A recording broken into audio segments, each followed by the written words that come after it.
Bonjour, bonjour, chers tous, que Dieu vous bénisse très abondamment. Eh bien, nous allons aller dans les profondeurs d'une question qui est d'actualité. Est-ce qu'il est possible d'avoir une relation d'amour sans intérêt?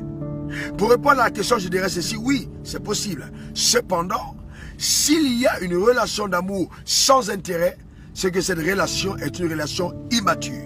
Parce que Dieu veut que dans toute relation, il y ait un intérêt qu'on en tire. David était un homme selon le cœur de Dieu.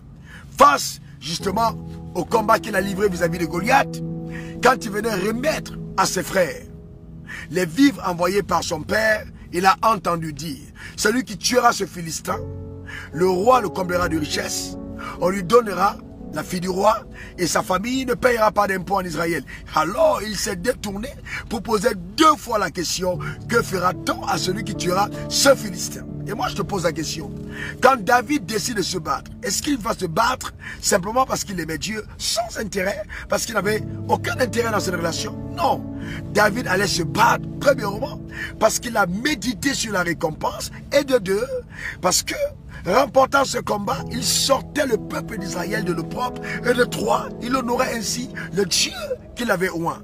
Donc c'est important de comprendre que Dieu ne s'est pas fâché contre David, bien au contraire, il a trouvé que David était mature. Dieu ne t'appellera jamais à son service sans avoir au préalable montré quelle récompense est rattachée à la relation que vous avez ensemble. Il a dit à Abraham: quitte ton pays, ta patrie, la maison de ton père, vas-y dans le pays que je te montrerai, je te bénirai. Il y a toujours une récompense qui est rattachée au fait de marcher avec Dieu. Il dit: je mets devant toi la vie et le bien, la mort et le mal, à toi de choisir. Donc Dieu veut qu'il y ait un intérêt dans notre relation. Donc sortons de l'immaturité, voyez-vous, et épousons la vérité dans sa profondeur révélée. Oui, il y a un intérêt dans notre relation avec Dieu. Cependant, l'intérêt ne doit pas simplement être un intérêt pécunier, financier, matériel. Non, il y a des dimensions qui transcendent le matériel. C'est pour ça que Pierre, ayant entendu Jésus dire qu'il sera difficile pour un riche d'aller au ciel que pour un chameau de passer dans le trou d'une aiguille, plus difficile. Et alors il s'est dit: mais alors qu'en est-il de nous qui avons tout abandonné pour te suivre? Et Jésus était obligé, parce qu'il a trouvé que la réponse, la question était intelligente. Il a dit à Pierre: écoute-moi très bien, je te donne une réponse à ta question. Il n'y a personne qui a abandonné son père, sa mère, ses terres, ses biens, pour moi et pour le royaume des cieux, ne reçoivent père, mère, terre, biens, avec des persécutions dans ce siècle-ci et dans le siècle à venir, la vie éternelle.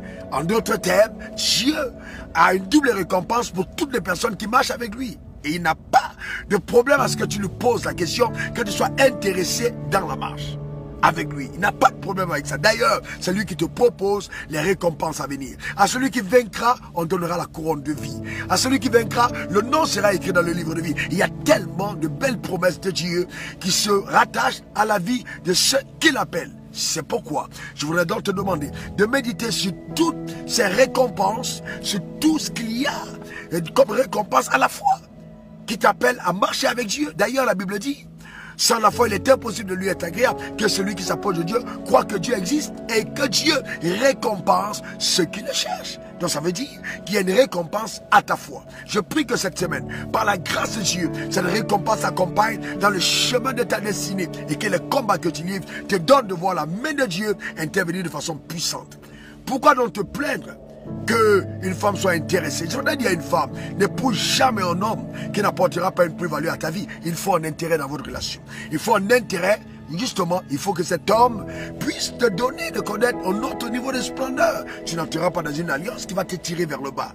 Non, il doit avoir un intérêt. Eh bien oui, je veux dire à un homme: n'épouse pas une femme qui n'apportera rien à ta vie. Dans une alliance, il y a quelque chose qu'on doit apporter. C'est important, la femme est une aide.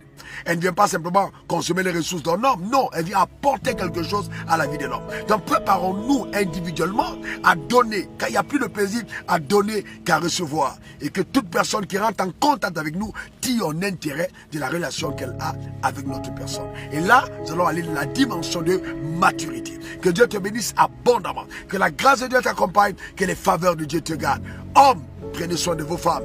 Écoutez très bien, ne vous plaignez pas en disant, oui, elle est matérialiste, moi dans tous les cas, je ne suis pas d'accord avec ça, parce que j'ai aimé ma femme, seulement parce qu'elle était belle. Je n'ai pas, il n'y a aucun autre intérêt. Oui, même sa beauté est un intérêt. C'est parce qu'elle était belle que tu l'as choisie. Si elle n'était pas belle, tu n'aurais pas choisi. Donc il y a un intérêt. Les intérêts divers, mais il y a toujours un intérêt. Seul un insensé peut se mettre dans une relation sans intérêt. Il y a toujours un intérêt. Que Dieu te bénisse abondamment, que la grâce de Dieu t'accompagne. Je pense à cette dame qui m'a dit, pasteur, écoute-moi, je veux juste un homme qui craint Dieu, que même s'il n'a pas d'argent, même s'il n'a pas de moyens, c'est pas grave. Eh bien, moi je dis, un homme qui craint Dieu, c'est l'espèce en voie de disparition, c'est toujours un intérêt. Quelqu'un qui craint Dieu, c'est rare. Très peu d'hommes qui craignent Dieu. Craindre Dieu, c'est une valeur majeure. Il y a toujours un intérêt. Que la grâce de Dieu t'accompagne. Que la main de Dieu soit sur ta vie. Et que cette semaine encore, la puissance de Dieu te garde.